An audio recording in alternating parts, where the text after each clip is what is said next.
Hello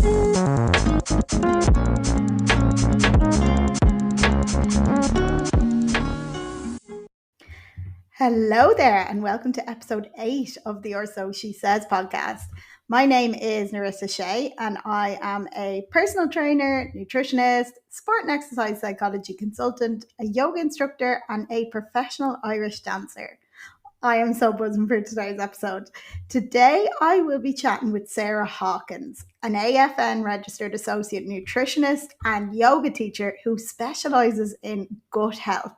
She works one-to-one with a range of clients from different backgrounds, helping them to improve their gut symptoms, manage their IBS, and improve their relationship with food. Taking a non-judgmental approach, she works together with her clients to empower them with the tools and strategies to better manage their health. I met Sarah a few years back at a women's circle in Dublin, and we just clicked straight away. She is just a shining light with such incredible energy, and she is just so passionate about helping people. So I am just so grateful to have her on the show today. She is such an incredible person, and she is a fountain of knowledge. I really hope you enjoy listening to this episode as much as we enjoyed recording it. And remember, if you like this episode and found it helpful, please feel free to share it with your friends, family, share it on social media, maybe give it an old like, subscribe, and a rating. It goes such a long way in helping small content creators like myself spread a very important message. So without further ado, here we go with episode 8 of the Or So She Says podcast with the incredible Sarah Hawkins. Hello, Sarah. How are you? And welcome. How are you doing? Thank you so much for having me. Oh, I'm actually delighted to have you on. We met back, was it 2 years ago now? That women's circle in Dublin. I think it was 2020. Stop. Yeah, I think that, I'm sure, because I was doing my yoga teacher training, that was August 2020. Oh my God. No, yeah. You're right. Because that's when I was living in Dublin. We were only saying this before we came on, like about how quick the years are going now. And it's actually just terrifying me. Now you said that, I was like, it's definitely 2 years. And I was like, oh my God, it is 3 years. Anyway, we met at the women's circle and oh my God, it was amazing. And I just love your energy. And then I love your passion. I love everything that you do. So before we jump in, for anyone who doesn't know you, do you want to give a little introduction about who you are, what you do, who you work with? Yeah, so hi everybody. My name is Sarah. I am a nutritionist and a yoga teacher, and I generally work with people with digestive health issues and disordered eating. So my business is called Food is Good, or FIG Nutrition. So I kind of combine nutrition and yoga to help people to beat the bloat without cutting out more food and really helping them to promote a happy and healthier relationship to food. So kind of the individuals who come to me tend to have chronic digestive issues, maybe kind of bloating, loose stools, reflux, constipation, all that kind of jazz, IBS, whatever you have. And most of them have tried, all the sort of elimination diets. They have quite a limited food sort of intake, which is maybe worsening their symptoms. They maybe have developed a bit of a poor relationship with food, maybe kind of food fears and that sort of a thing. So my role is to help them to really diversify their diet, get that food back into their diet, and then kind of focusing on a more holistic approach to overcoming their digestive issues. So looking at stress management, movement, sleep. Their relationship to food is always a big one. So sometimes there can be emotional eating involved. Sometimes there can be binge eating involved. Sometimes they're two completely different individuals. Could be somebody who's no digestive issues and suffers with disordered eating. But yeah, my role is basically to help them to find their personal kind of digestive health toolkit, really focusing on the wider picture rather than just the food. Yeah, you take such a good holistic view. Like I was actually going through your Instagram page. Now I follow you for years anyway, but I was going through it and I was like, you really encompass everything. You don't just talk about one thing. Like, I mean, you're talking about sleep, you're talking about stress, because I often find like when clients come to me and stuff like that and they tend to box things off. They're like, oh, I'm an emotional eater, or I'm this and I'm that. And I'm like, but you know what? Like there's so many factors that come into play with regards to any of these. So like what you said, it might be someone coming with digestive issues, but actually then they'll find maybe sometimes they're emotionally. And then I'm always like, you have to look at things like as a big snapshot. It's not just the food. What's your lifestyle choices? What's your stress levels like? You're probably like me. We send out these big questionnaires and people are like, why are you asking me about my stress levels? Like, why aren't you just asking me about how my my food on. And I'm like, because it all comes into play. And I love that. This segues really nicely on, because obviously I've followed you for years, but I've always looked at your Instagram. But just before you came on, like, I actually went onto your website, and something that struck me straight away is you talk about your values and your business values. And maybe this your business values are actually like, they kind of sound like a little bit core values as well. And you talked about like freedom, connection, kindness, curiosity, non-judgment, like the importance of knowing your values. Do you actually think this plays a vital role with regards to people's relationship with food? We'll jump straight in with the nitty gritty stuff. Yeah, absolutely. So yeah, those values definitely came from my own. I think that I'm like, when I think of like the freedom side of things, very much in terms of that food freedom, when you've been so limited with what you're eating for so long. And that was also something that I experienced a number of years ago. So that's a really big one for me, that we should be able to go out and enjoy all foods that we want, to spend time with our friends and not be worried about where we're going or what we're going to eat or what might happen or where the like kind of toilet is and that sort of thing. Then in terms of curiosity, I suppose for me, I've always been a very curious person. Like my poor mother, over the years, I was always like, why about everything? Sake, it's just how it is, get over it. So I find I'm very curious of like, okay, well, anyone who's worked with me, they'll be sick again of me saying, but why do you think that is, or why do you think that's causing that, or that sort of a thing. So that curiosity, I think, is so important in these aspects where I'm suffering with digestive issues, but we need to find out why. What is driving that? Is it stress? Is it sleep? Is it something going on in your life? Is it emotional? These sort of things. Then kindness, again, if anybody has worked with me, I'm probably sometimes too kind. Sometimes I could probably be a bit tougher on them, but I've always found that really works with the type of individual that I have, who's very, very hard on themselves and that sort of thing. So yeah, I suppose those would be kind of the main ones that are coming to mind now for me, where they'd fall in line with my own personal values. But if we think about values generally, they're kind of almost like our inbuilt sort of, navigation system, I suppose. So we tend to kind of behave in line with our values, or maybe our attitudes kind of are in line with our values, whether we're aware of our values or not. So for example, I love to use one of my best friends, she's just such a great example. One of her values that really shines through is honesty. So like, she's just this individual who, she can't lie. Like, God help her, if you see her trying to lie, she's literally like shaking. But she's also great in the sense that if you know that you need help with something, or you want a really honest opinion about something, you go to her and she's basically like, nah, don't bother. Where she's like, yeah, that should work. Whereas like, an Irish way is like, oh my God, yeah, I do, that sort of way. But for her, like, she mightn't be fully aware of her values. Now we're both very aware of that, and we laugh about it all the time. But that's a perfect example of how we behave and kind of act on our own inbuilt values. So it's almost like, I always find it really hard to describe what values are, but it's almost like these kind of inbuilt systems that we work from, again, whether we're aware of it or not. Now, what can happen for a lot of people at times in their lives for various reasons is they might be in a situation where they're not living in line with their values. And just as I described there, when she's trying to lie, you can see in her physically, she can't. She's almost like, it's like she's trying so hard to bottle this thing in, and she's about to word vomit everything out that she's not meant to tell you, that sort of thing. And this is a really good example of somebody not living in line with their values, and that potential kind of discomfort or misalignment, I suppose, that comes up physically in the body. It mightn't be that extreme, but for some people, say for example, the pandemic was a great one. So people who maybe had a value of freedom, they really struggled because obviously we had no freedom during that time. So in that sense, there's a discomfort or misalignment, and food could have come in there as a way to support that discomfort. And now that could show up as restrictive eating patterns to regain some control. That could show up as maybe overeating, again, to soothe that sort of discomfort. So yeah, I think this can come up a lot for disordered eating, and I'm not going to go too far into this side of things because it's not my area, but in mental health that comes up quite a bit. When we're not living in line with our values, it can cause maybe other issues there. But yeah, it's a big one in disordered eating, which is really, really interesting. And when you start to delve into it with people, it's almost like this light bulb kind of moment where it's like, oh, okay, that makes a lot of sense.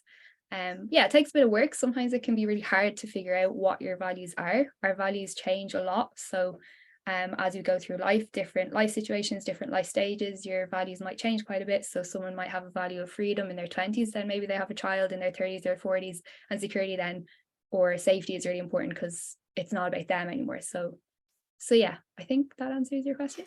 How would you kind of go about? So, say when I first start working with a client, I'd always ask them in their intake form, like, what are your values? And you kind of always give them like an example list. And I often find you end up kind of just getting what sometimes I'm like, are these really your values? I don't jump into it straight away with them, but down the line, I kind of always ask them in their check in form, are you living in line with your values? You know, we're talking about goals and stuff. And I think over time, then they start to realize, like, oh, all them things that I said I thought was a value at the start, you know, now I'm actually really, really thinking about it. I don't know if that is a value, or I just think that society made me think that that was a value. So, how would you kind of normally go about working with someone as towards, you know, what they actually think their values are, and how you would kind of ask them to delve a bit deeper into it?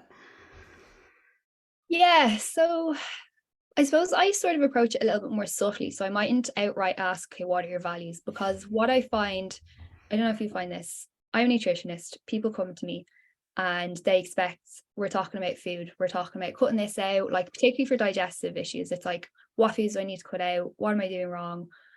And then as we start to go along, they start to realize, oh, okay, it's not really about the food, it's about more. So I'm looking at wider aspects. So I tend to leave that side of things a lot further down the line, just because there can be a lot of times with maybe someone with digestive issues, there can be a lot of overwhelm, there can be a lot of stress, there's a lot of things going on. So you really need to start really basic and, okay, this is where we're starting, and then we'll start to build it. Sometimes I mightn't actually straight away, like I mightn't even touch values at all, because sometimes it's not always needed. Sometimes Yeah. it's something that would definitely come later down the line. But and again, sometimes people are like, why the hell are you talking about values? Like, I'm here to talk about food. So generally I'd kind of maybe think about, well, okay, we're maybe getting to a point where things aren't quite going the way we'd like them to go. There's maybe somewhere where there's a real block. And when there's a block, it's like, okay, there's a block here because it looks like there's something block, like again, that misalignment with they're not living within their values. So then it's like, okay, well, let's talk about our values. And then it's like, so we'll go through, okay, pick these maybe 3 to 5 out of your values list. They'll pick them, then we'll go through, okay, why is that? And like you said, sometimes when you go into the why, it's kind of like, actually maybe that's not what I feel about that at all. But there's a really nice exercise as well where you get people to do what's it called? They're like peak experiences. So if you pick like 3 or 4 peak experiences, so this is a really nice one for people who struggle to figure out what their values are. So it's like what was like 3 really peak experiences in your life. So this could be whatever age you are. Maybe I know for mine, I remember when I was doing it, I was like, oh, I'm going to go through this. And there was one was like my graduation, one was I think one was maybe when we won a final with my camogie team or something. Can't remember what the third one was. But basically in those three kind of situations, the people around me, the team, the connection, that was really big for me. So I was like, okay, connection or love, whatever, is obviously a big one for me. So that can be a really nice way, because you look back and see those experiences where, oh my God, I really enjoyed that. And this is why these people were here, family, all these sorts of things. Then all of a sudden it's like, okay, maybe it wasn't success, maybe it's family because all my loved ones are there. Maybe it wasn't, now that's not to say success is a bad value, but you know, that sort of way. It's like you might think that that's one, and then when you delve into it a bit more, it's like actually it was more about something else. So yeah, I think it really depends. To answer your question, sorry, I think it really depends on the individual. It really depends where they're at, where they're starting, and what sort of their biggest struggle is, and that would depend on when we bring that in. Sometimes you mightn't bring it in at all because it mightn't be necessary. For others, again, it's a little bit of more exploring into that a little bit more if they're really struggling with something. But yeah, it's a really, really nice exercise. And then once you become aware of your values, things make a lot of sense, I think, and it makes it that bit easier to live in line with those values. That's so cool. Actually, just when you said that, like I started trying to think there of my 3 peak moments, and I was just like, oh my God, I'm going to go and do this exercise later. Because you're so right. Like your values do change. And I think the thing for me was when I did start looking into values, because we did EIQ nutrition and they'd be big into talking about values and stuff like that. But I just remember when I actually did first do the exercise and started looking into it, it made the only reason, and I agree with you, I think I find it's really important for me to kind of nail it down, was it made me get a lot better at saying no to certain things because I was just like, no, I used to think, oh, I'm not doing this because it's not in line with my goals, but actually it's because it wasn't in line with my values. And that was way more empowering than saying this isn't in line with my goals. So I think that for me was why that was really important. But I'm still going to do this peak thing now because I really, really like that idea. And I'm Oh, going me too. Because it's so nice because you actually get a chance as well to look back. Like we're still very young, but you look back at even those few 3 to 5, you could do 5 if you want, but you look back at these peak moments and you're like, wow, that was such a great day. Like, and you're like, the reasons why I liked it, who was there, what we did. Um, and again, it's going to vary differently. It could be something to do with maybe you did an Irish dancing show or you won something, that sort of thing. And it could be about that like feeling of achievement or success. And that can be a really nice thing as well. But it's just such a nice little exercise. And then you look back and you get that, when particularly for people when you're in that situation where everything's really difficult, you're struggling with your digestion, you're struggling with maybe whatever goal you're working on, getting that moment to just take yourself out of the situation, look back and see all those amazing things that you have experienced up until that point. It's just really nice, like nice little feeling, I think. And on the flip side of things, on the visualization part of it, like with regards to like meditation and stuff like that, the power of like visualizing positive circumstances and how that can snap you out of a mood as well. Like on a total flip side of things, that's just another benefit of doing it as well. Yeah. Okay, I'm going to get on to what's going to be a very in-depth discussion, and I am so excited about this because obviously I read all your posts and stuff like that, but like you are literally the gut expert and I have so many questions. The gut brain axis, what is it? How does it affect us, like mentally, physically, emotionally? I know this is a topic in and of itself and it's huge, but like I'm gonna just hit you with it anyway. Yeah, God, the pressure. So I'm obsessed with the gut, so I love this conversation. So if we think about the gut brain axis from like a sort of scientific definition, and I'll go through the human definition after, but I think this sets us up nicely.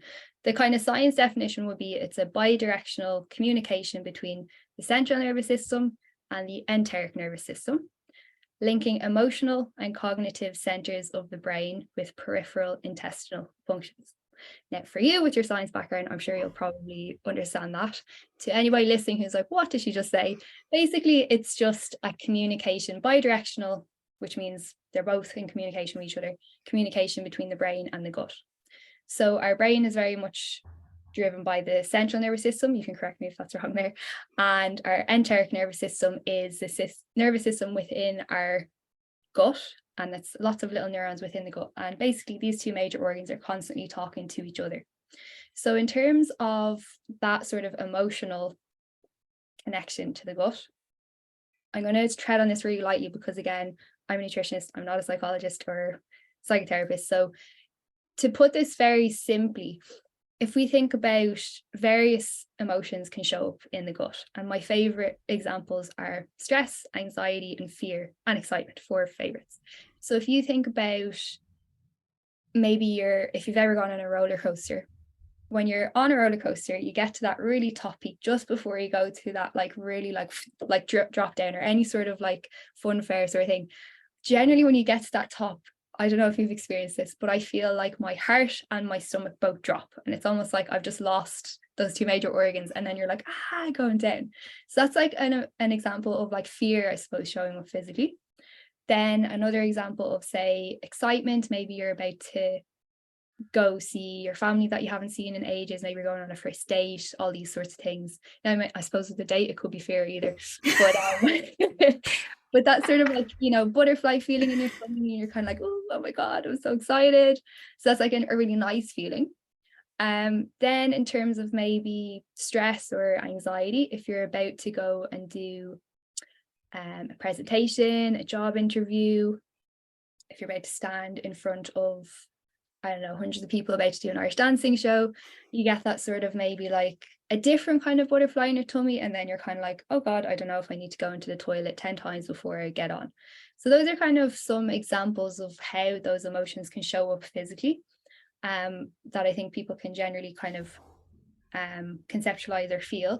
So that's kind of that nice example of the gut-brain axis kind of in action. So this is something that when we're looking at supporting digestive issues, it's really important to have a little look into. Because for me, when I work with individuals, a lot of my clients might suffer with anxiety, sometimes a little bit more severe, sometimes it's more kind of subtle every so often. A lot, I would say maybe 99% are quite stressed or overwhelmed. There's a lot going on. And what we find is their chronic digestive issues are often very much linked to maybe their stress or their anxiety. So generally, when we think about stress, the word that everybody hates, and none of us want to ever acknowledge or admit that we're stressed. I mean, I always do. I'm telling everyone, be stressed, don't talk to me. But stress is a really interesting one because it shows up in so many different ways. And I think even since maybe 2020, there's a lot of stress for a number of different reasons, all the different things that went on between now and 2020. Lots of things constantly changing.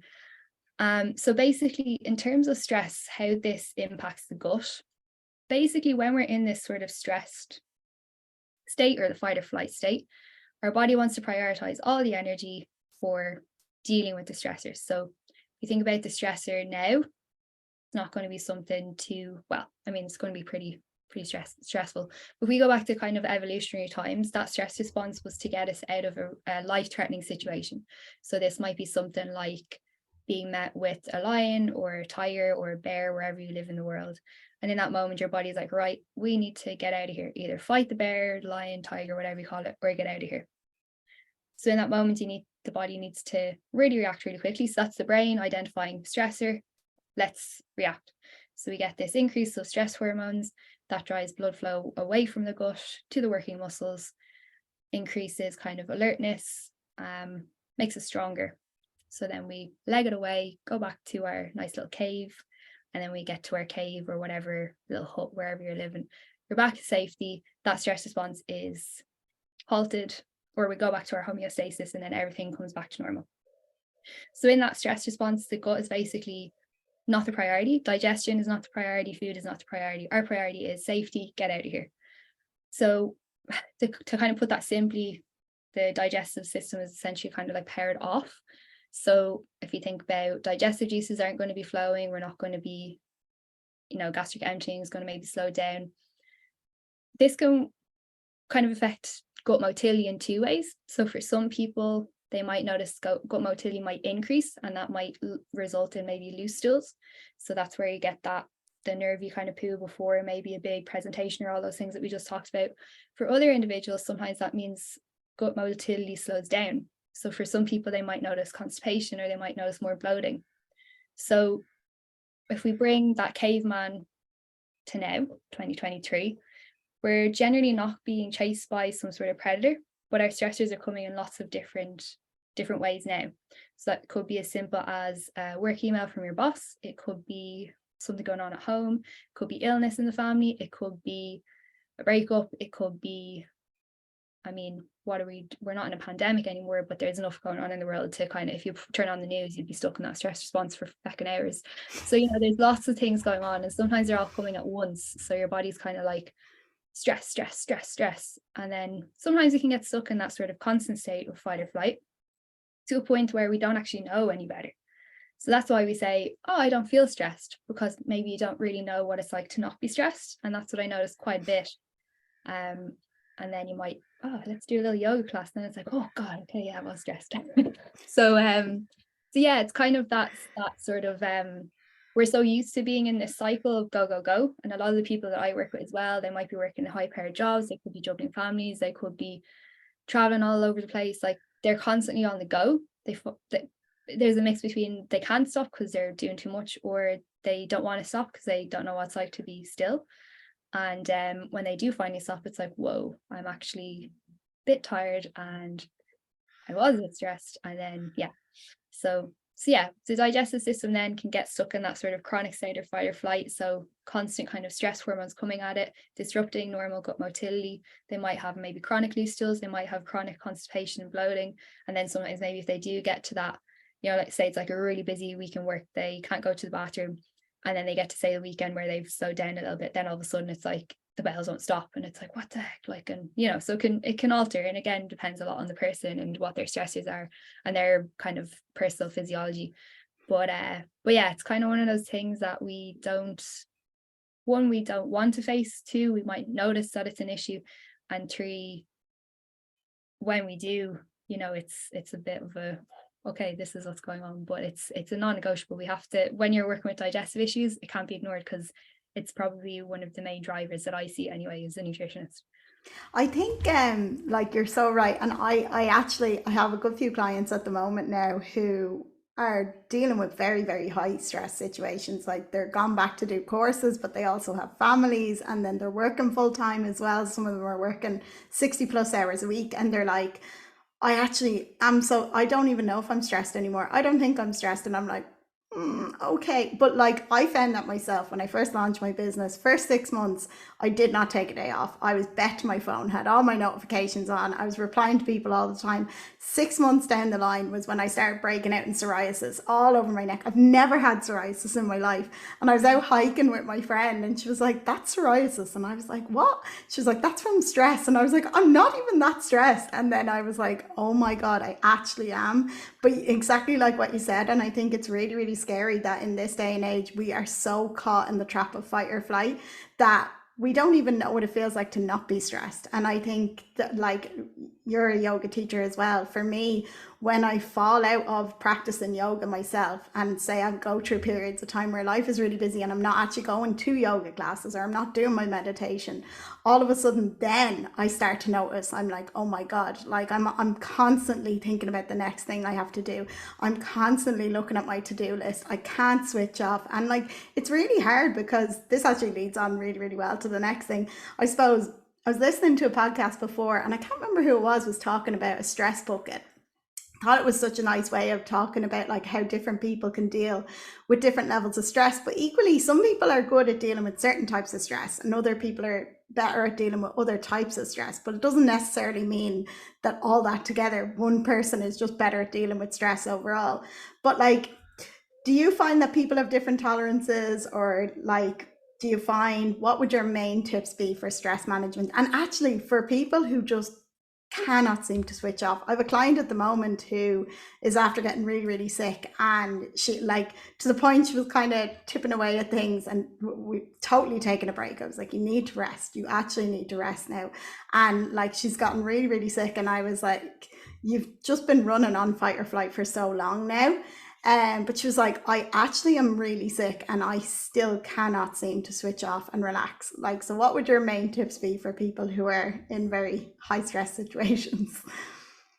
Yeah, it's really tricky, because you know so like there's so many different factors that could be going on, and sometimes as well we're not getting the full picture. So there could be, like, there could be financial stuff going on, there could be things going on at home, there could be so many things that has them switch on like that, where it might be more, there could have something happened a few years ago where there's lots of different things that can impact those things. So in that situation, I think it's kind of more about, like with stress, you kind of need to find something that works for you.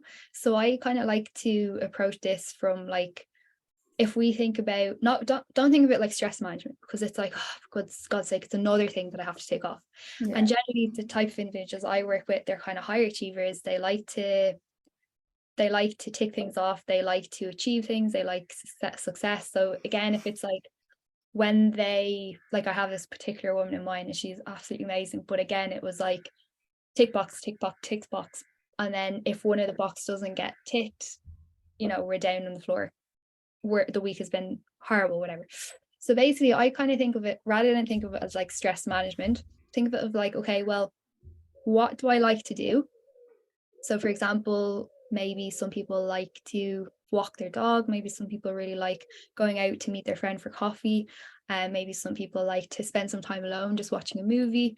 Like, maybe some people like to paint. It really depends on the person. So it's like, what do you like doing? What is something that you find yourself just time goes by, you don't even notice it, like you're in that kind of flow state, and how can you do more of that? Well, maybe not doing more of it, but how can you make more time for that, I suppose. So it's a case of, like, you really love painting, is it a case that maybe you could do that once per week, and then maybe do it twice a week, or that sort of thing. So I think it's very much about, like, thinking of the things that bring you joy, that make you feel good, that those are things that switch you off, those are things that take you out of that fight or flight, and those are things that are going to kind of find that balance. So maybe if your client there is like sick, is it like, okay, well, you're sick, maybe you don't like being still, but like, what do you like to do? And can you maybe use that time while you're sick, if you've got the energy, to maybe just kind of do that, sit and watch a new Netflix documentary, or I mean, you're probably not going to go walking or meet your friends when you're sick, that sort of thing. Yeah. And I find a lot of the time when you make that shift, as opposed to, okay, stress management versus the things I like doing, it's a lot easier for people to get on board with, because it's like, okay, well, I like doing that, I kind of want to do that, but I've had this excuse, like, I can't do that because XYZ. And it's like, well, why not? Like, it's your life too. You might have all these things to do, like work. I mean, for us, it's probably going to be more to do with work. For other people, it could be to do with kids. For other people, it could be to do with partners, whatever you have, parents, whatever, that sort of thing. But at the end of the day, it's like, the more you make that time for yourself, the more you can give to everybody else. And that can also be a really big, the kind of typical, you can't pour from an empty cup. But when people see that, it's like, you're right, the more I give time to me, the more energy and like joy I have to give to others, and the more of a nice person I'm going to be, and I'm going to feel good, and that's going to pass on to everyone else. Like, I did have this one lady a few years ago, and when she started putting more time into herself, even her kids said it to her. Her kids were quite young, and they're like, wow, you're really nice to be around. And she was like, oh my God, like, I can't believe you actually said that out loud, that sort of way. So and she's just able to make time for them then, and they're doing nice things together. And it was slowing down that go by just kind of putting more into her. So I think look at the things that you enjoy doing and see where you can fit that into your week, and then work on that, as opposed to, I have to go sit and meditate, when maybe that's not your personality. A lot of people don't like to be still, so you're going to look at alternatives in that case. But I love that because I had a client actually, and I always find, I don't know if you notice this, but like, whether you believe that everyone's a little bit connected or not, I always find there's certain weeks and it's the same kind of themes that come up in that week with across the board, and I'm like, this is so weird, these people do not know each other and it's the same kind of themes. And I remember it was only, like, I'd say about 6 weeks ago, that the recurring theme for everyone was that they were putting everyone else first and they weren't asking for help. And I was like, look, like, in order for you to be the best person for your family, for your friends, for anyone else, I was like, if you are not taking time to look after yourself and do the things that you need to fill your own cup, like, as you said, it is impossible to pour from an empty cup. And I always say, like, if I'm putting everyone ahead of myself and I'm not making time to do the things I know I need to do, then I'm not actually showing up the best for my clients. I'm not showing up the best for my family. I'm not present when I'm with my friends because I'm thinking about what I need to do. So I was like, you might think it's selfish by taking this time, especially parents, and that they can feel very guilty about taking the time for themselves. But like what you said, and I had a client and she was like, do you know what? I got back into the gardening this week and I was like a new person. And I was like, that's the thing, like, it's just something about adding something into your week. And I think there's such, like, obviously we're yoga teachers. So yes, we believe that yoga is amazing and meditation is amazing and all. But like, telling someone who's not into this, oh, just do yoga and meditation, when they've never tried it before, like, that's just another thing that's just adding stress to them then, until they kind of see the benefits and stuff like that of it, or they get into it themselves. Then I'm like, all right, okay. But just telling people, just go and meditate for 10 minutes and they've never done it, and they're like, I actually am more stressed than I've ever been now. Exactly, yeah. And like, we know that mindfulness is so helpful for, digestive issues, our relation to food, body image, our mood, our stress levels, our anxiety, all these sorts of things.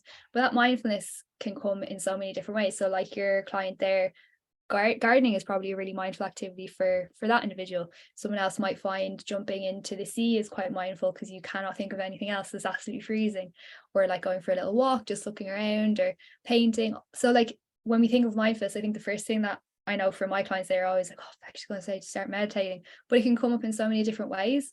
Like, I had a lady there the other day, she was like, kind of that kind of low level sort of stress that's kind of in the back of her mind all the time. So we're like, okay, well, she loves walking her dog. She finds it easier to walk the dog the dog helps her switch off more. So it's like, great, there's a nice mindful activity. Look at the cute dog, keep walking. And yeah, so it's like thinking of ways that mindfulness can come in, but in a way that suits your personality and your preferences. Because like you said, sitting in a room for 10 minutes when you have thousands of thoughts coming at you and you're not used to it, it's only going to add more stress, and that's not what we want at all.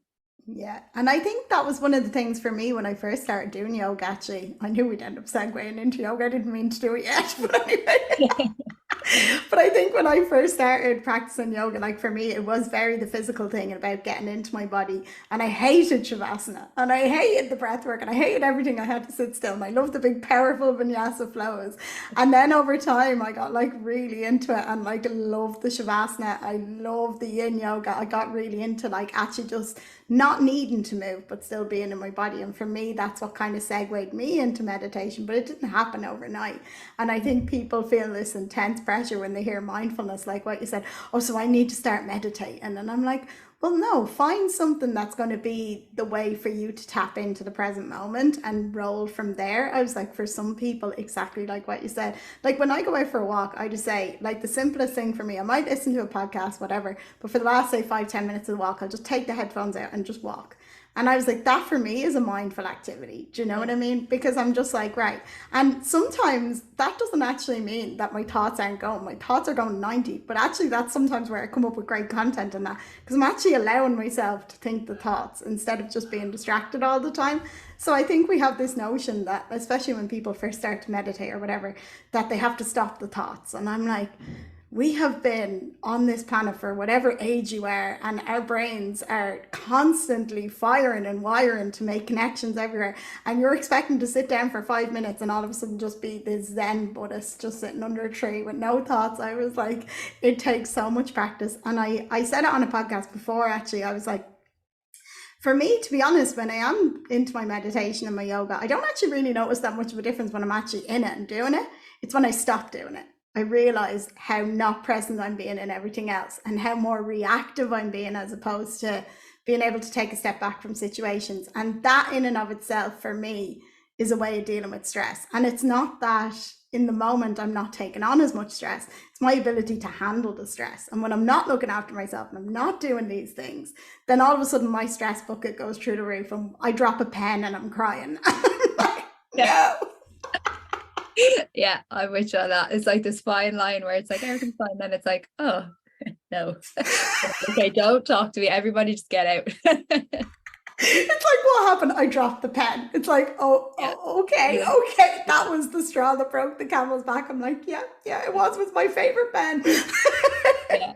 My boyfriend now is like, do you want to go do some yoga? I'm like, yeah, you're right. See you later. Okay, bye.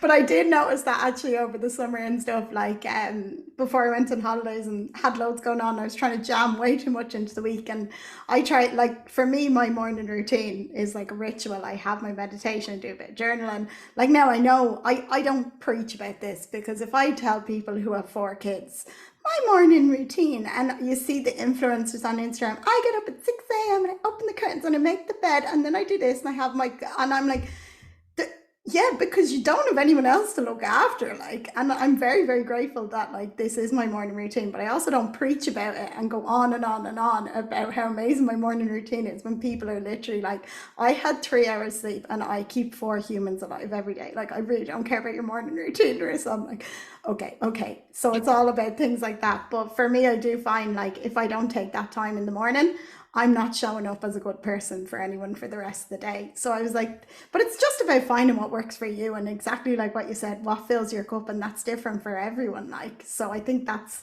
amazing. Which brings me on to, let's talk about the big topic, IBS. You are the queen of IBS and all things IBS. And any of my clients who have IBS, I always send them over to your direction. I was like, follow her and save every post and watch every post and turn your notifications on. They're like, okay, there is it. So chat to me about what is IBS, what are the symptoms, how do people normally find out they have it, and whatever you think is important to talk about.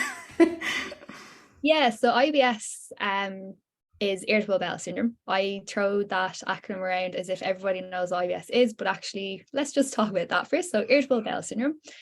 So this is a functional gut disorder, but it's now kind of been reclassified as a disorder of the gut-brain axis. So we already talked about the gut-brain axis, so we won't get into that.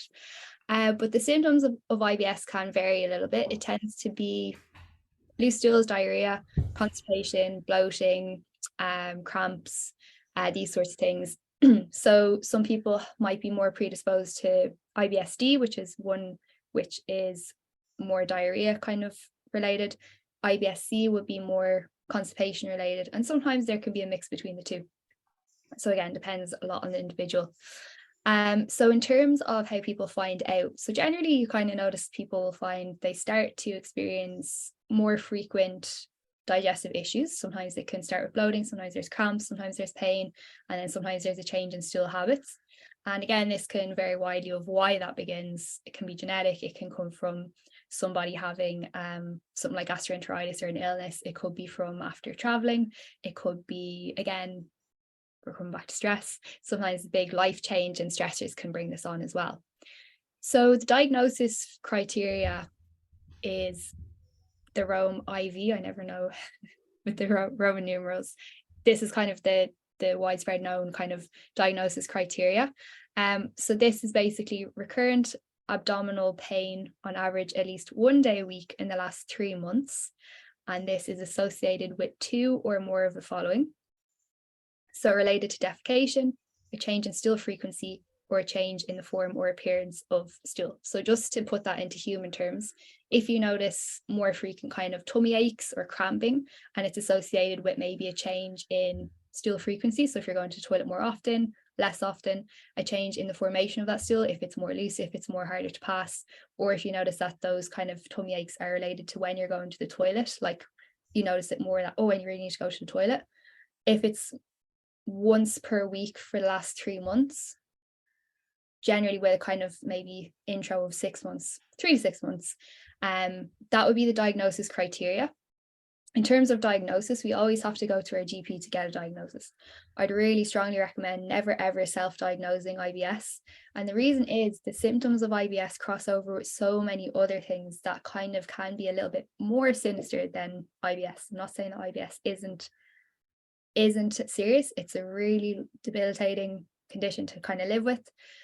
But if we think of things like irritable bowel disease, so Crohn's disease or colitis, celiac disease, even bowel cancer, other things like endometriosis, there's a lot of things that can cross over with these symptoms. So it's really important to speak to your GP so you can get the test to rule out all of those. Because in terms of, say, something like celiac disease, that's an intolerance to gluten. Every time you eat gluten, you're actually damaging your gut lining. So we really want to make sure that that's ruled out. And then in terms of irritable bowel disease, these are autoimmune diseases, which are again a lot more kind of sinister and might require medication, might require a little bit more kind of investigation. So it's really important to speak to your GP if you do notice a change in any bowel habit. So if you notice more frequent loose stools, more frequent constipation, tummy aches, reflux, cramping, anything like that, speak to the GP. They can run their tests to make sure that there's nothing more serious going on. Big red flag as well. If there's any blood in the stool at any point, straight to the GP. Whatever you're embarrassed about, they don't care. None of us care. If there's blood in your stool, go to the GP and speak to them about it. They can run tests, make sure everything is okay. And then from there, IBS then, it's about management. You can't cure IBS. It's something that you do have to live with, but there are plenty of diet and lifestyle considerations that can really help you to manage that as you go along.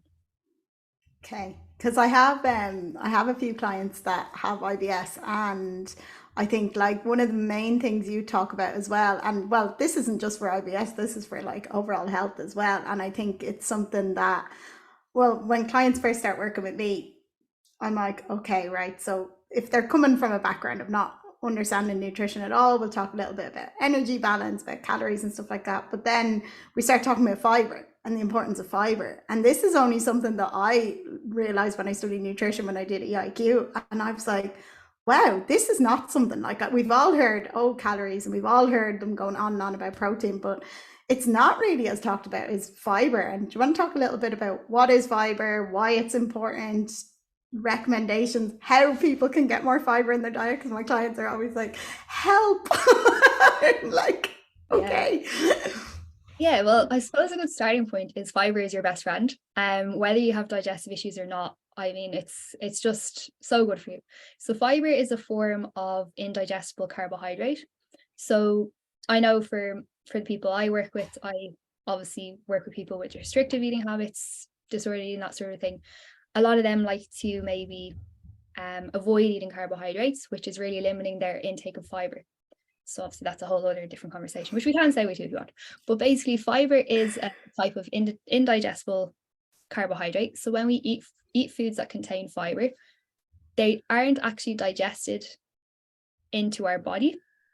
Instead, it travels through our digestive system and ends up mostly coming out the other side. So now there are different types that we do digest, but we'll keep it basic to start with. But basically, when we eat fiber, this helps to stimulate gut motility and keeps everything moving through. So really good for anyone who notices that they suffer with constipation, bloating, anything like that. And fiber also helps to soak up water and bulk out our stools. So win-win, whether you have diarrhea, constipation, bloating, fiber is your guy. And the recommendation for intake is kind of 30 to 35 grams in Ireland. And the average intake at the moment, last time I checked, was around 17 grams, I think. So it's quite a difference there. But basically, you'll find fiber in foods such as your whole grains, the whole grain bread, pasta, rice, those sorts of things. Fruit and veg, particularly the skins of fruit and veg, nuts and seeds, all those sorts of things. So getting a nice variety of those sort of foods into your diet is going to be a really nice way of getting more fiber in there. Now we know fiber is good for the digestive health, so it helps with that physical peristalsis, that physical kind of stool bulk. But fiber also helps to feed our gut microbiome. So all those nice, friendly, beneficial microorganisms in our gut, which do so much for us, they feed off fiber. So the more fiber you get, the more you're going to feed those guys, the more they're going to diversify, grow, and thrive and give you all those nice benefits. And fiber is also associated with lower blood cholesterol levels. And when we look into the research, what is really cool is kind of those with higher fiber intake also have kind of reduced risk of colorectal cancer, heart disease, and basically death from all-cause mortality. So basically, it's gonna keep you living for a little longer. So that's a very bold statement, right? But basically, it's really good for you. So whether you have digestive issues or not, like, get it into you. Yeah. And what I kind of notice, some people who've maybe experienced lots of different diet plans over the years, maybe they've done low carb, maybe they've done different diet clothes, maybe they've worked with maybe personal trainer a long time ago, and when there's a big focus on maybe calories and protein, we tend to see that their fiber intake is really low, and they might come with these chronic digestive issues. And it's literally as simple as, okay, you're taking about 10 grams of fiber per day, if even, and then we start to build you up slowly, and then poof, it's kind of done. Yeah. But I think, like, just what you said there, that was the most mind-opening thing for me when I saw that. When I read that, it was like about the all-cause mortality, like, and the importance of fiber. And I was just like, how is this not talked about more? Like, this is crazy. I was like, this is actually incredible. Like, but I think you're right. I think this actually leads me on to something that I wasn't even going to ask about. But you know what? We've segued lovely into it, and it's one of my favorite things to talk about. Like, the first thing to go, people are always like, do I need to cut out my carbs? And I'm like, stop demonizing carbs. Carbs are life. Let's talk a little bit about carbohydrates. What are carbohydrates? Why they are not the devil, and why we do not need to cut them out of our diets. Yeah, another great friend. And honestly, every single like workshop I do, it comes up pretty much, I'd say maybe at least 90% of people coming to me have either they're not eating enough carbohydrates, or they have some sort of fear or whatever around it. And I love this as well when I work with people who play sport, or they run, or they're like looking to train for a marathon. It's like they know they should be eating their carbohydrates, and they're eating a certain level. And then when we look at, okay, well, how much training you're actually doing, and we get them to a point where they're meant to meant to be, I suppose, with their carbs, it's like mind-blowing. And the performance and the recovery and how they feel, it's so cool. But to answer your question, carbohydrates are your best friend again. They are our body and our brain's preferred fuel source. So this is often why when we do low carb or try to cut out carbs, we might find that we're really struggling to concentrate. We might have brain fog. We might be really angry or crabby. We might be quite tired, because basically that's your body's most easily used source of energy. You eat carbohydrates, it's, well, in terms of the types, it's going to, the digestion, we're not going to get into that. But basically, this is the easiest form of energy that your body can use. It doesn't have to work hard to convert maybe fats to an energy source. It just has to use it as it is. And that's why we tend to crave carbohydrates a lot as well, because that's basically your body looking for you to give it the energy it needs to support you. So generally, why people fear carbohydrates, I don't know. It's just, there's so much. So I suppose over the years, there's always a bad guy. Fats were a bad guy for a while there. Carbohydrates always come up in some form, whether it's just you have to go low carb, you have to cut out sugar, you have to cut out gluten. There's always some way that some sort of stupid, I'm going to say stupid because it is stupid diet comes out. It's like, ooh, let's just repackage this in a more sexy way that's going to be more related to the year or the decade that we're in. And basically it's just low carb every time. But the reason I suppose if we talk into the physiology of why people notice maybe rapid weight loss when they cut out carbohydrates, because at the end of the day, that is the reason that people do these diets, or this is the reason why people go down this route. We have a few different aspects. So number one, when you cut carbohydrates, you're generally going to be cutting out a lot of different types of foods. So that's maybe going to be like sweets, it's going to be confectionery, baked goods, my personal favorite, a pan of chocolate, any of those kind of things. You might be like looking at reducing bread intake. Well, bread isn't going to cause fat gain, but anyway, you're cutting out all these different foods. And first of all, the science side of that is you're reducing your calorie intake. Reducing calorie intake generally will result in fat loss, depending on the individual and their needs. So regardless of whatever foods you cut out, when you cut that calorie intake, poof, you're going to lose weight. So it doesn't matter whether it's a carb, whether it's fat, whether it's a protein. Then secondly, when we think of more deeper into that, I suppose you're looking at me now, I know you know exactly what I'm going to say. So basically when we eat carbohydrates, we use a certain amount, and then anything excess is converted to glycogen, which we store within our muscles. And each gram of stored glycogen holds 3 grams of water. Is that right? I think it's 3, yeah. I was trying to remember that actually when you were saying that. I was like, 3? I haven't had this conversation for a while, but basically, if you have, that's a gram of glycogen stored with 3 grams of water.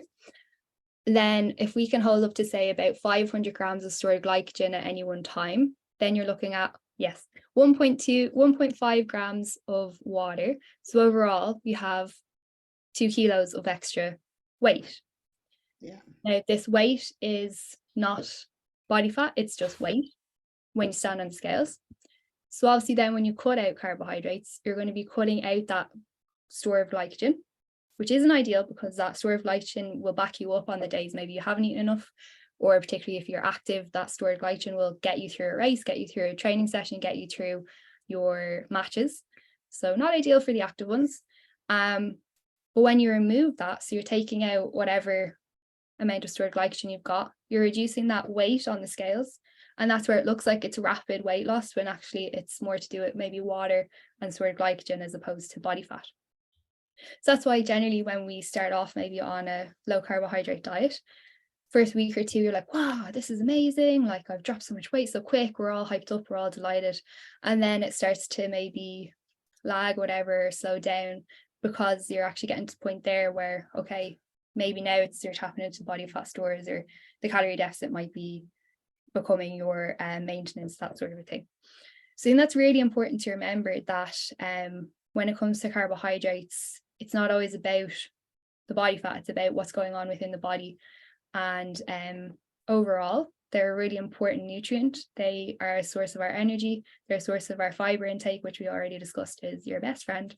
And basically, if you're eating enough carbohydrates, you're going to be able to perform longer, to perform better, to recover better. And overall, in the long term, that's probably going to stand you more, whether you're looking for performance, whether you're looking for fat loss, whether you're looking for digestive health as well. That's always going to be a really important one. But it overall, like when we look at it in the long term, keeping the carbohydrates in there, it's just going to overall make you feel better and probably get you the results that will last longer. And happier. Let's not forget happier. But you know what's another thing as well is I always say to clients as well when they first start, I was like, I know everyone thinks protein for recovery, but I was like, carbohydrates are part of your recovery as well. And they're like, what? And I'm like, yeah, I was like, they're also part of your recovery. I was like, you have to top up like your glycogen stores and stuff like that. So I think when they start to see it for what it is as energy and our main fuel source and stuff, and they kind of step away from the scales and step away from seeing weight loss as being indicative of fat loss and things like, and that's, I think, a big eye opener for people is, and my main way, I go on and on and on about this, but I don't think I can say it enough, is the best way I love to explain to people about weight gain, weight loss, fat gain, whatever, is I talk about creatine. I'm like, right, so when I was not taking creatine, I was a kilo lighter on the scales. I was like, then I was taking creatine, I was a kilo heavier on the scales, but my measurements were down, which means less body fat. I was like more tone, more muscle definition, but 1 kilo heavier on the scales. Why? Because creatine retains water. And I think that for some people, like for me, that was the main thing that clicked, because I just found like, okay. So then when I start talking about carbs and retaining water and the menstrual cycle and retaining water, they're all like, oh, so I think I was working with a client actually. She's still with me now. She's been with me like over 2 years. But I can't remember how long we were working together, because you know yourself, sometimes you have to just keep saying things and saying things. And one day she just messaged me and was like, oh my God, I think I get it about the fat loss and weight loss thing now. She was like, you said one thing differently and it just clicked with me. And I was like, mic drop. But that's it. It's just different analogies and something will click with some people. But I think that's really important. And I don't think we can talk about it enough, because I know we know it so well.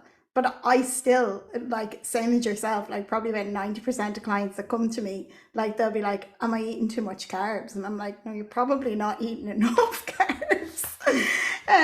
Which brings me on actually quite nicely to, right, so say nutrition for, if fat loss is the goal, obviously with health at the forefront, if you had to give your top tips on how to create a nice little balanced meal, if someone's tracking or not tracking, doesn't really matter, how would you advise them on how to structure a meal?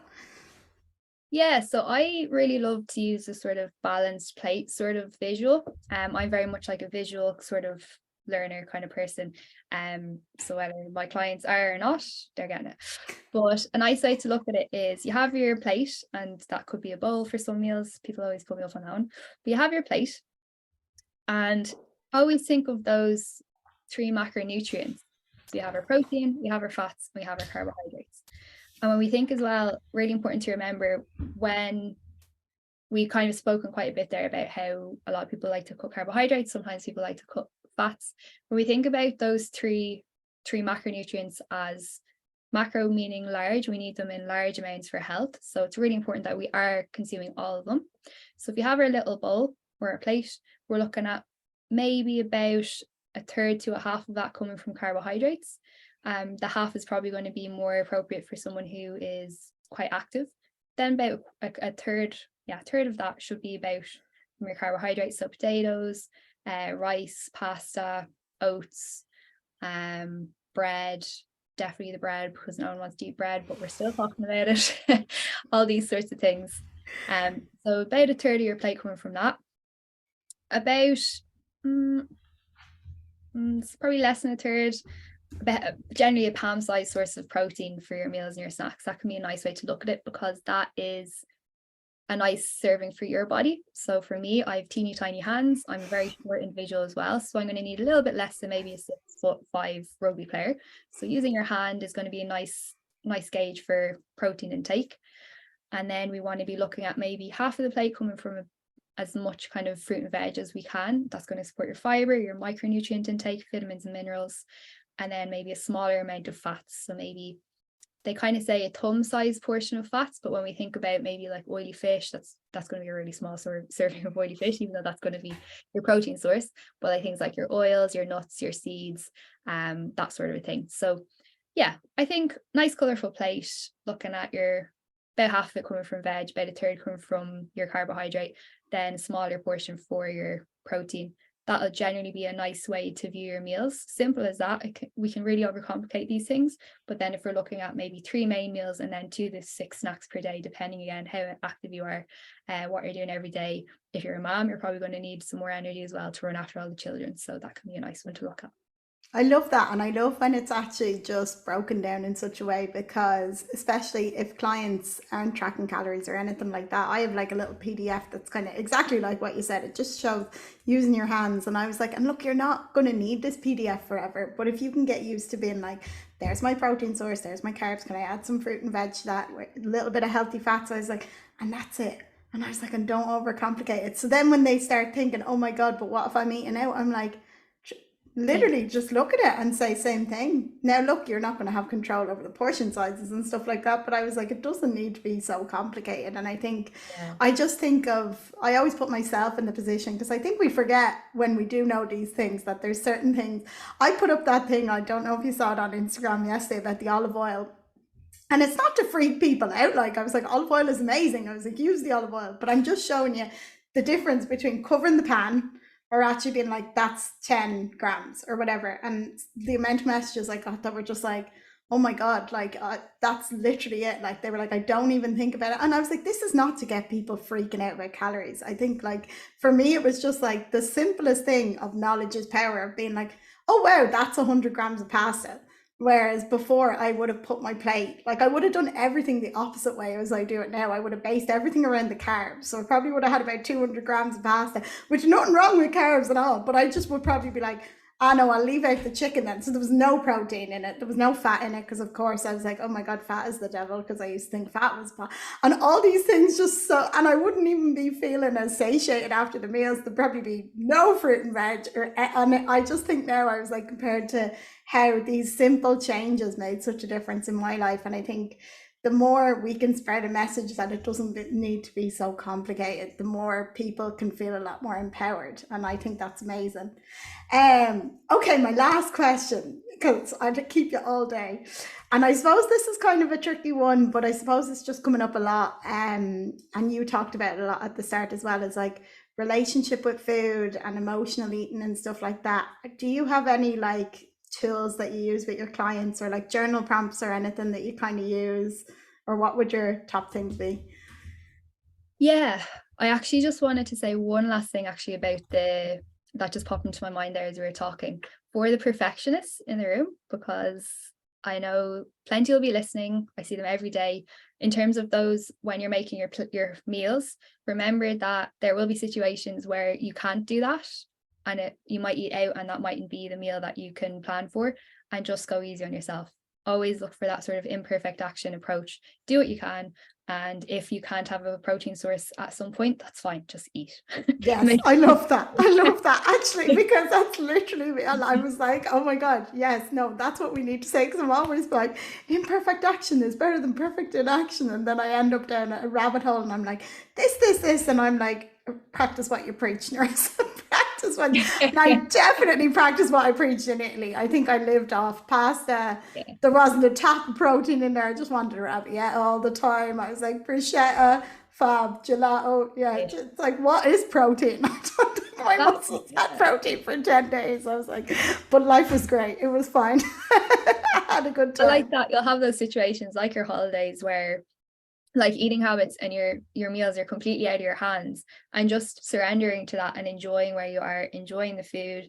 Like holidays are so nice to try the local cuisine, getting inspiration for meals maybe when you come home. So I know that's a huge one that comes up for me with individuals going away. There's a lot of panic, but again, just surrender, let it go. Once you come back, you'll be back in routine and it'll be fine.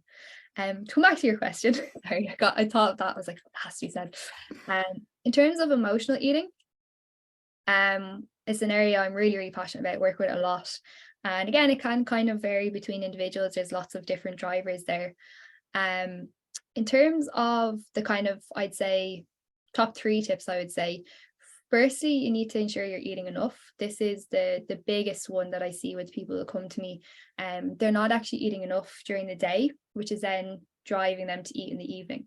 And the reason this happens is every single day, our body needs a certain amount of energy to support us. If we think about before even thinking about going out the door and doing whatever we do every day, just to survive, we need a certain amount of energy. And this is about 70 to 80% of our overall energy need.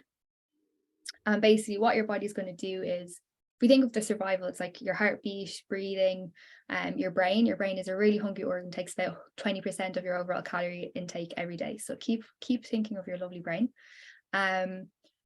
What tends to happen is if we undereat during the day, our body's like, okay, cool, that's fine, grand, we can kind of support you through whatever energy store we have. Generally, it comes to a point there where it's like, okay, no more, I need energy to eat or to keep you going, give me something. And a nice way to think about this is in a car. If you're driving along in a car on maybe half a tank, you'll get so far until it gets to a point where the fuel light is coming on and it's flashing at you until you pull over. If you don't pull over, it's just going to stop, game over. Obviously, our body's not going to just stop. You probably won't die, but it's going to get to a point where that fuel light is going to keep ringing at you. So that's like the hunger, that's the low energy, that's the grumpiness, that's the low blood sugar. And then all of a sudden, we're not in control anymore and our biology is in control. And that's where you find yourself out of control, face first in the fridge, trying to get anything that you can into you because your body really needs that energy. And this is something that's really important for people to understand because they can beat themselves up about having that loss of control towards the food when actually that's just your biology making sure to look after you. So when we learn that sort of thing, it can kind of take a little bit of pressure off. And a really lovely way to help you and your body is by creating a nice regular eating pattern during the day. So if you're maybe skipping breakfast, maybe you're skipping lunch, you're only having dinner, of course you're going to be hungry in the evening or hungry at the weekend. So look at creating that routine by having your breakfast, having your lunch, having your dinner. A lot of people are going to need snacks in between those meals as well, depending on what you're doing every day, particularly if you're active. You're going to need between meal snacks. So we need to look at re-approaching our view of what snacks are, seeing them as a good thing to nourish our body, get that energy in. And that can be a really, really simple way of, losing a lot of trouble or approaching the problem. So once you have that in place, then it's looking at, well, if I'm emotionally eating, we need to look at the emotions. What sort of emotions are driving that? And I appreciate there's only so far I can go with that. But generally, the most common sort of emotions I see are overwhelm, stress, anxiety, loneliness, these sorts of things come up quite a bit. So we want to look at, okay, what about these sort of things? What is driving that? Is it a case of maybe joining a club if you're feeling lonely or making some time to see friends?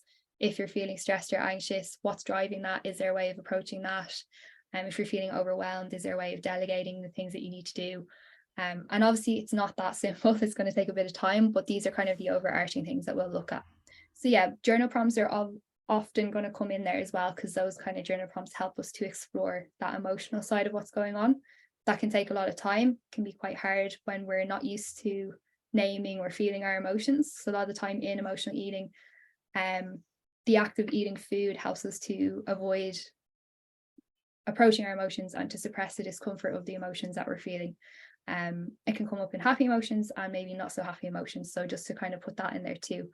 So yeah, journaling is going to be a really helpful tool there. It might be quite strange to begin with, but it can really be quite an eye-opening exercise to really help you get to the root of the driver of that. Generally, it takes a bit of time. The act of eating more can be quite overwhelming because a lot of the time people might want to, if I eat during the day, I know I'm going to emotionally eat in the evening. So I want to try and balance my food intake by making space for that by not eating during the day, when actually that's driving the habit. So if we can, again, review that approach, swap it over, you'll notice then that the hunger side of things is covered. Once physical hunger is covered, it solves a lot of problems. So yeah, looking at it from that kind of two-pronged approach, and then the journaling is always going to come in there at some point to really explore the root of that habit. I love that. And I think a lot of the time, especially people I'd see with like younger kids and stuff like that, who'll say, oh, I'm an emotional eater. And the first thing you ask them is like, well, what are you eating during the day? And they're like, oh, I don't have time to eat during the day. And I'm like, but maybe you're not emotionally eating. Maybe you're actually genuinely absolutely starving. Like I can't go like an hour hungry, only I cannot function. Like, and I can't think straight. And I was just like, I think we always seem to overcomplicate everything. Sometimes it's like, have you actually thought, are you actually eating enough? And sometimes that's life changing for people to actually sit down and try and have 3 meals a day. That's such a game changer from them. And yeah, of course, sometimes it is deeper than that and it is emotional. And I think something we're getting better at it, but it's still something I think we struggle with a lot, is actually being able to label our emotions. I started reading this book, Atlas of the Heart, Brené Brown's book, and it's just amazing. Like she talks about all of the human emotions, but she talks about things from like all different aspects, and like about, even it makes them so clear to like label them and stuff like that, even things like hope and stuff. And I'm always like sharing little bits of it with my clients and stuff like that, because I was just like, I think something that's the most empowering thing to do is, and actually I was watching another video of Mel Robbins last night, and she's talking about the most disempowering thing is to keep telling everyone you're fine. She was like, you're not fine. She was like, label your emotions correctly and it is going to be one of the most empowering things. Because actually it's perfect trending time with what happened with Lewis Capaldi over the weekend, where he actually just spoke out about how he was feeling, and like when he did that, people held space for him. And support that came in there, like yeah, that was just so amazing to really show that, yeah, when you speak out, people are there to help you, they want to hear you. And a lot of the time when you start that conversation, like you might be chatting away with a friend, like, actually, you know, I'm feeling quite overwhelmed. They're like, oh my god, me too, you know. And then you've got that nice dialogue to help each other out, or sometimes they're fine and then they're there for you. So yeah. Yeah, and I think it is. I think something I came to terms with, and I think it's because we had this whole like grind harder, strong, independent woman society thing going on for a while, and all of a sudden I was like, hold on, vulnerability is a superpower. Like if someone comes up to me and they actually are just so bare and honest with how they're feeling, or if they're struggling, like I want to be there to help them. I want to be there to hold space for them.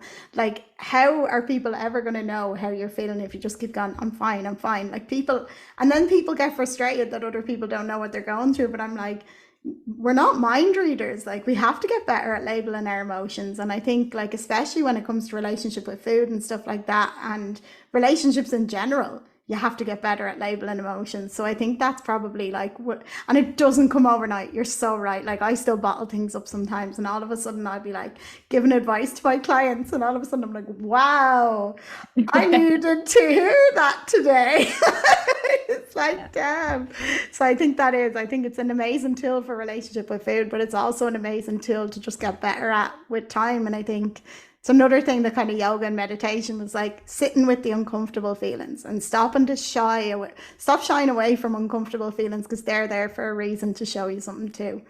Sarah, I could talk to you all day, but I realize we are way over the hour mark now, and I am so sorry. I was like, okay, Narissa, park it there. That's a nice place to leave it. Very inspiring with Lewis Capaldi and all over the weekend. Thank you so much for coming on. For anyone who wants to follow you, where can they find you? Instagram, website?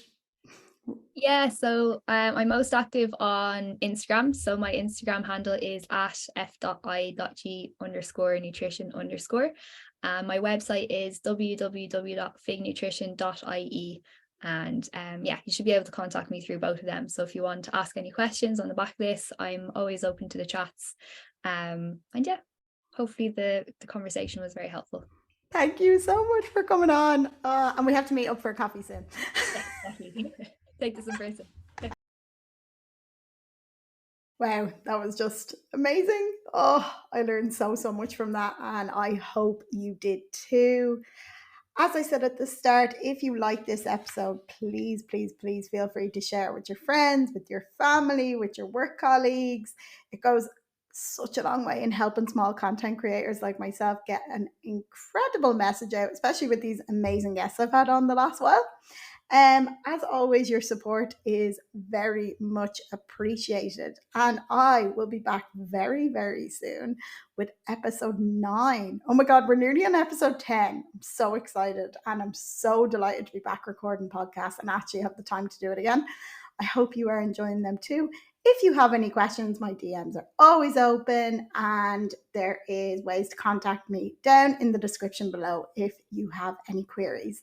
Or if you have any ideas of guests you want to see on the podcast or episodes you want me to talk about. I think I have a really juicy one coming up next time, so stay tuned for that. Have a lovely week. Bye.